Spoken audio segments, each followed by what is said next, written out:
আসসালামু আলাইকুম ভাই। প্রথমত টাইলস লাগাইলে 5 লেভেল করতে হয়।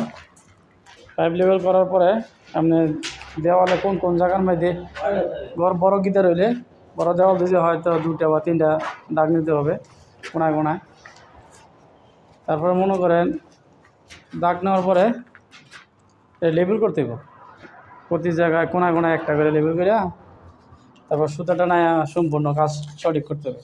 করার পরে আপনার টিপ করে মানে কাশি লাগায় পায়া করতে হবে। পায়া করার পরে হাবিলটা না দেবো, মানে সুতাটা না দেবে।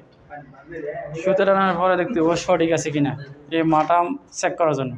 ঠিক আছে, আমি এখন বসাবো কাশি ওই লেবেল করে, তারপর বাকি অংশ আপনাকে ওটা বলতেছি কী করতে। হ্যাঁ